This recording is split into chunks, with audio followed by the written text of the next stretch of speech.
Your support keeps these stories alive. Like, subscribe, and ring the bell. I was 24 when my life collapsed in a way I could never have imagined. At that age, I was still figuring things out, working at an office job that barely paid enough to cover rent and groceries, saving a little here and there, and dreaming of a future where I might actually feel financially stable. I was careful with money, probably too careful. Every small purchase felt like a calculation. Every indulgence carried guilt. I thought that by being disciplined, by staying on top of my modest income, I could build something for myself. I had no idea that behind my back, my own mother had been tearing my financial future apart, piece by piece. It started with a letter. I still remember the thick white envelope with bold black letters screaming, "Urgent! Final notice."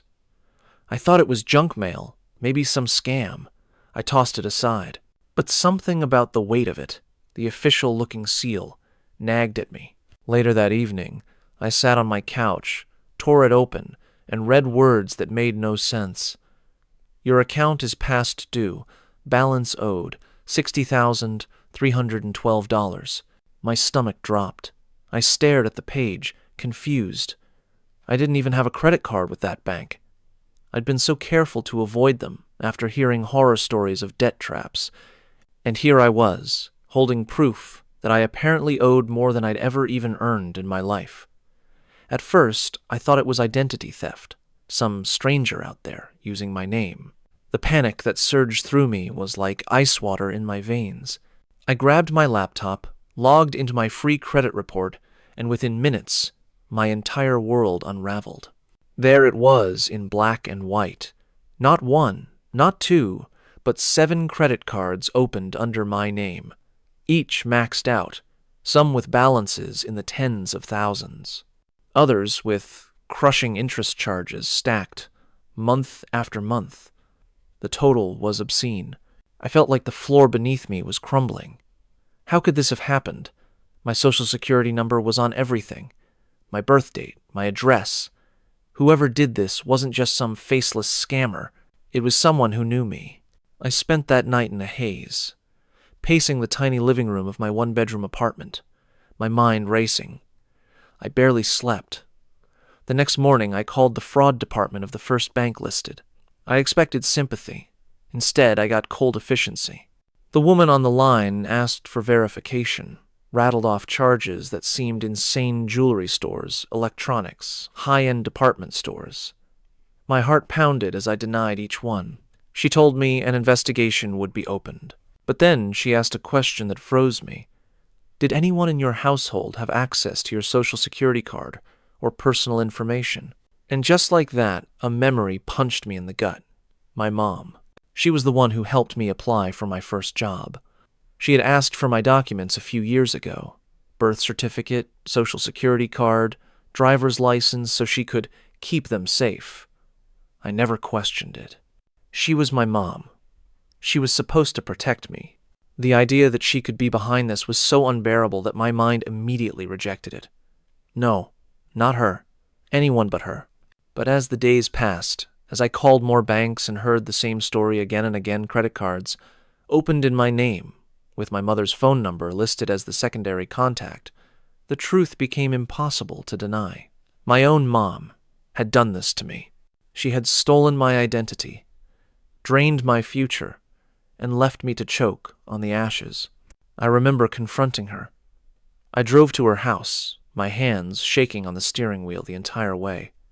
She greeted me at the door like nothing was wrong, like she hadn't just detonated a bomb in my life. "Hey, honey," she said, smiling, pulling me into a hug.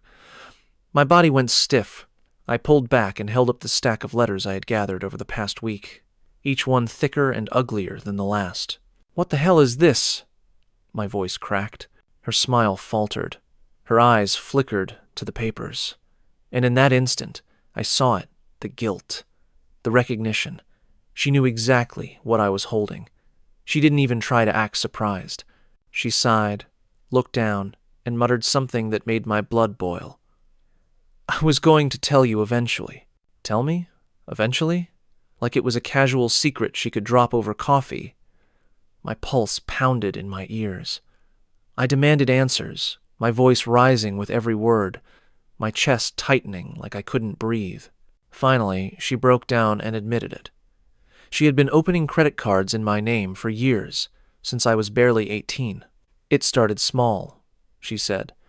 Just a card to cover some groceries when she was short on cash, then another one for gas. Then bigger purchases, vacations, clothes, things she needed. She said she always meant to pay them back, that she thought she could handle it. But the debt snowballed, interest stacked, and soon it was out of control. She looked at me with tears in her eyes and said, "I didn't want to burden you with it." The words nearly made me laugh out loud. Not burden me? She had strapped me with a mountain of debt that would haunt me for years. She had ruined my credit before I even had a chance to build it, and she thought keeping it a secret was protecting me?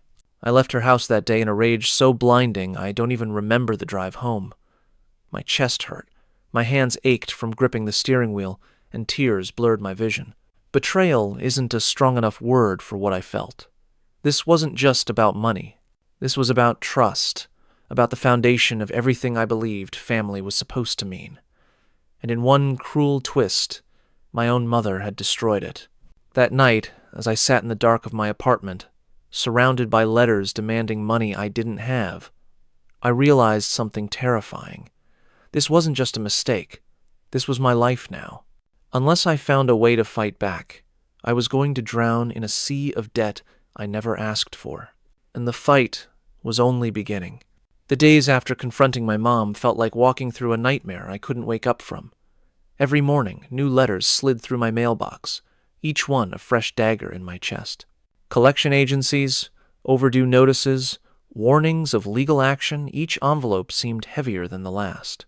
I stacked them on my kitchen table until it looked less like furniture and more like a mountain of failure staring back at me. The first real blow came when I tried to apply for a better apartment. My lease was ending soon, and I thought maybe a change of scenery would help clear my head. I filled out the application, paid the fee, and waited. 2 days later, the landlord called me back, his voice polite but clipped. "We're sorry, but your credit score is too low." I asked what it was, though I already suspected the truth. 432, he said. I felt sick. I didn't even know credit scores could drop that low.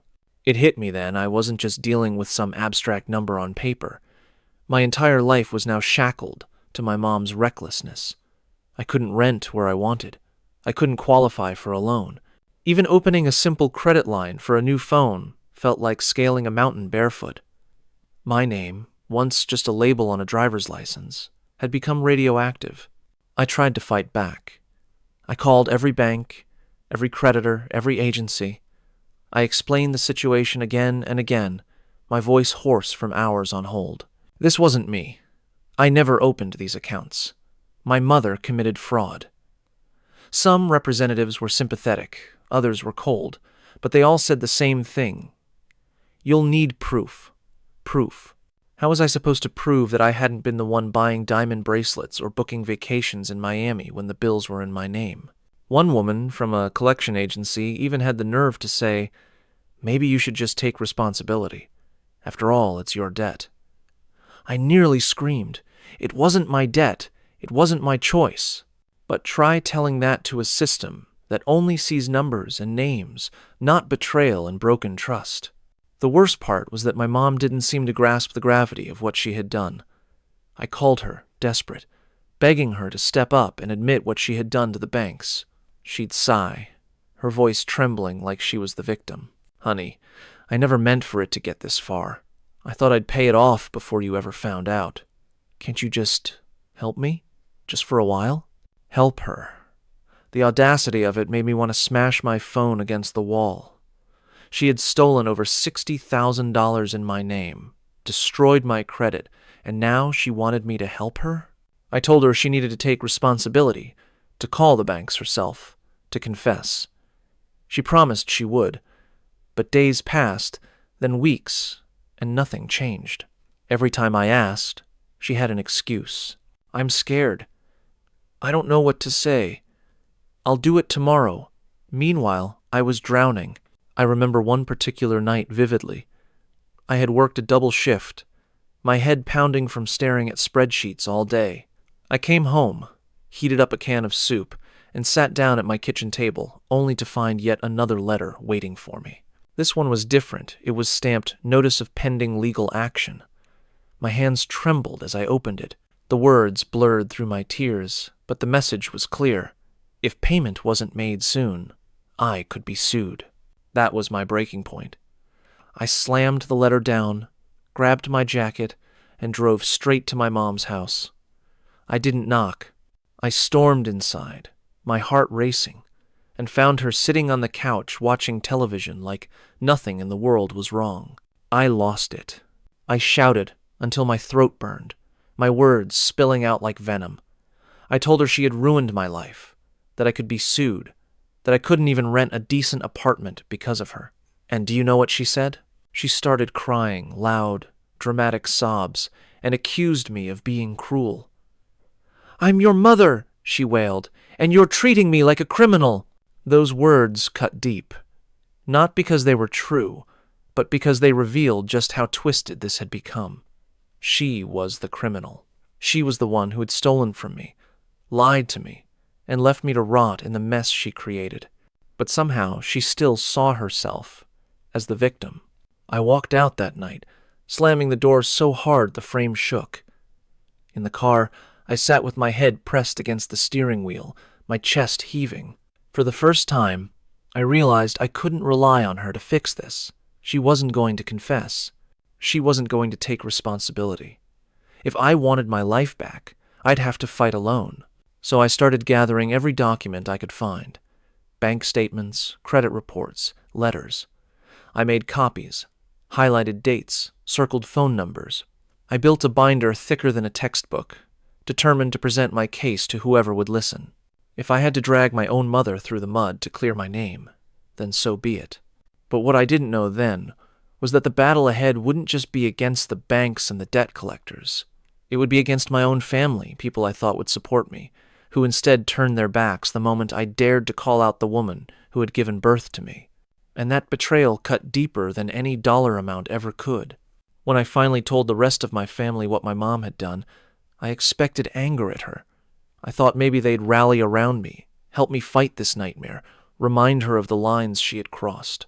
I thought blood meant loyalty, that family would see the truth and stand by me. I couldn't have been more wrong. It started with my aunt. I called her one evening, my voice shaking, the binder of evidence spread across my kitchen table. I told her everything: how my mom had opened the accounts, how I'd been denied housing, how collectors were threatening lawsuits. I thought she'd be horrified. Instead, there was a long pause on the line, and then she sighed. "Sweetheart, your mom has been through a lot. She didn't do this to hurt you. She just made some mistakes." Mistakes. That word made me clench my fist around the phone. Stealing my identity wasn't leaving the milk out overnight. It wasn't forgetting to lock the door. It was deliberate, calculated, a choice she made again and again over the course of years. But my aunt brushed it off like it was nothing more than a slip of judgment. When I pushed back, told her this wasn't just about money, that it was about trust, she grew cold. "You don't understand what it's like to be a single mother, to struggle the way she has. You should be more forgiving." That conversation was the first of many. One by one, relatives weighed in. My uncle called me selfish for making a scene. My grandmother said I should be grateful that my mom raised me at all, that I owed her a little patience. Even my cousin, who owed my mom nothing, told me I was overreacting. It was like stepping into an alternate reality where right was wrong and wrong was excused. My mom had manipulated everyone with her tears, her carefully chosen words, her portrayal of herself as a desperate, struggling woman who just wanted to provide. And me? I was painted as the ungrateful child who had turned on the woman who sacrificed everything for me. The weight of that isolation was crushing.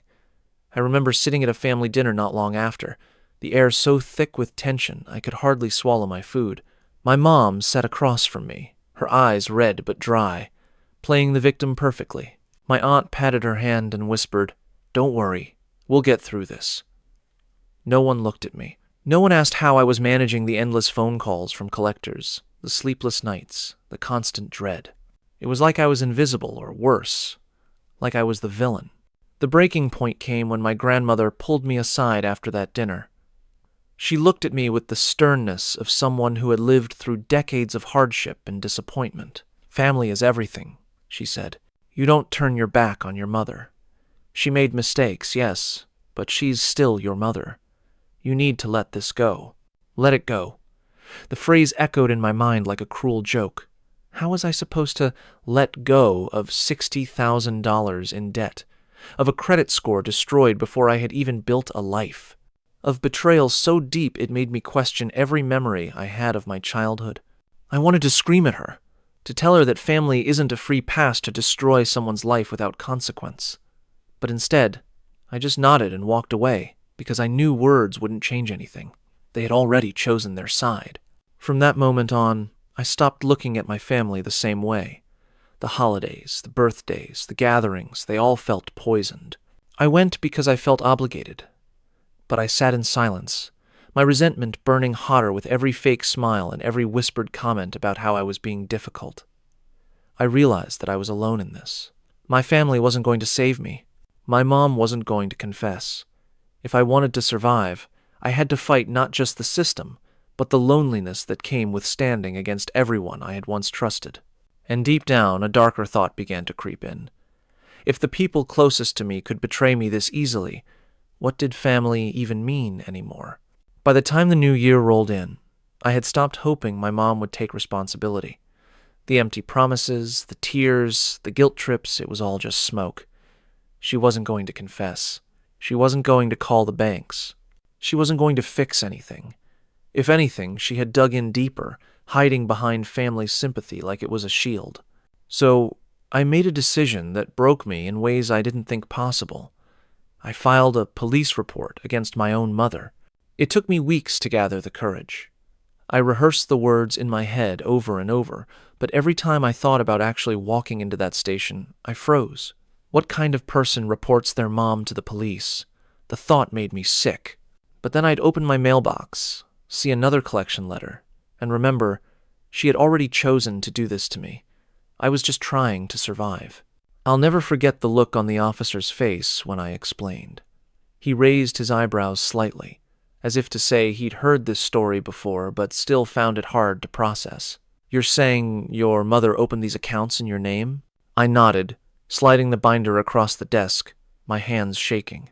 Page after page of evidence, statements, letters, proof that this wasn't just some misunderstanding. Filing that report felt like tearing open my chest and letting the world see the ugliest part of my life. But it also felt like the first step toward reclaiming something that had been stolen from me. The legal process was slow, agonizingly slow. Investigations had to be launched. Creditors had to be notified. Some accounts were frozen, others dragged on in endless disputes. I spent hours every week on the phone, explaining the same story to new strangers, each time reliving the betrayal. And all the while, my mom waged her own war against me. She called me late at night, sobbing, begging me to drop the report. "You'll ruin me," she cried. "I'll lose everything. How could you do this to your own mother?" The guilt clawed at me, but I refused to back down. Each time I hung up, I sat in the dark of my apartment, shaking, my chest tight, wondering if I had just damned myself to a lifetime of regret. But then I'd remind myself, she had already ruined me. Meanwhile, my family's whispers grew louder. Word spread that I had turned on my mom. At family gatherings, I was met with cold stares, clipped conversations, and outright hostility. My aunt told me I was heartless. My grandmother stopped calling altogether. Even my cousin's people, who barely knew me, took sides, parroting the same line. "She's your mom. Blood is blood." I started isolating myself, not because I wanted to, but because I couldn't stand the suffocating weight of their judgment. My apartment became my refuge. The blinds stayed closed, dishes piled in the sink, and some nights I ate cereal straight from the box because cooking felt impossible. Anxiety sat on my chest like a permanent weight. Sleep came in fragments, haunted by dreams of phone calls and final notices. But somewhere in that darkness, a spark of determination began to grow. I realized that if I let myself collapse completely, then all of this, the debt, the betrayal, the abandonment, would define me forever. I couldn't let that happen, so I forced myself into action. I started working extra hours, taking freelance jobs online, anything to scrape together money to show I wasn't beaten. I signed up for credit counseling, learning how to dispute fraudulent charges properly, how to rebuild what had been shattered. I kept meticulous notes, documenting every conversation, every letter, every small win. It wasn't glamorous, it wasn't quick, but it was mine. For the first time since the nightmare began, I felt like I had some control. And slowly, very slowly, I started to see a path forward. A future where my mom's choices didn't define me. A future where I wasn't just the victim of her mistakes, but the author of my own comeback. Still, the cost was unbearable. I had lost trust. I had lost family. And most painfully, I had lost the image of my mother as someone who loved me unconditionally. What I had now was a stranger wearing her face, a stranger who had chosen money and lies over me. The fight wasn't over, but for the first time, I felt ready to face it head on. It took nearly 2 years before I could finally breathe again. 2 years of endless phone calls, stacks of paperwork, disputes that dragged on longer than I thought humanly possible. 2 years of explaining the same story to strangers who didn't care, of proving again and again that I wasn't the one who had spent $60,000 on credit I never asked for. By the end of it, some accounts were written off as fraud. Others settled in ways that still felt unfair but at least manageable. My credit score crawled upward, painfully slow, like a wounded animal trying to stand. It wasn't perfect, not even close, but at least I could see movement. For the first time in years, the mailbox didn't fill me with dread, but the scars were permanent. My relationship with my mom was beyond repair. After I filed the police report, something in her hardened. She stopped crying, stopped begging, and instead turned cold. She told anyone who would listen that I had betrayed her, that I had ruined her life. And my family, for the most part, believed her. Birthdays passed without calls. Holidays became lonely nights in my apartment, the sound of laughter and clinking glasses replaced by silence. Sometimes I'd scroll through social media and see pictures of my family together, smiling, hugging, pretending everything was fine while I sat alone, cut out like I had never belonged. Did it hurt? More than I can explain. Family was supposed to be a safety net, the one constant in a chaotic world. Instead, mine had unraveled, thread by thread, until there was nothing left. But here's the thing. In that emptiness, I found something I never expected myself. When you lose everything you thought you could rely on, you learn what you're capable of. I learned how to advocate for myself, how to fight battles I never wanted, how to endure nights so heavy I thought they would crush me. I learned that survival isn't always about winning. It's about refusing to be destroyed. And I started building a new kind of family. Not the one I was born into, but the one I chose. Friends who stood by me when blood didn't. Mentors who guided me without judgment. People who saw me for who I was, not the mistakes of the woman who raised me. Do I still think about my mom? Every day. Sometimes with anger, sometimes with sorrow, sometimes with a numbness that scares me more than either. I wonder if she ever feels remorse. I wonder if she ever looks at the debt she left in my name and feels the weight of what she did. But I don't hold my breath waiting for an apology that will never come. The truth is, I'll carry this forever. Not just in my credit report, but in my heart. Trust, once broken, never fully returns. The betrayal of someone who was supposed to protect you leaves a wound that doesn't heal clean. But I've come to accept that the wound doesn't define me. I define me. Yes, my mom stole $60,000 in years of my life. Yes, my family turned their backs when I needed them most. But I survived. I fought back. I rebuilt. And now, when I look in the mirror, I don't see the victim of fraud or the abandoned child. I see someone who walked through fire and came out standing. Not unscarred. not untouched, but unbroken.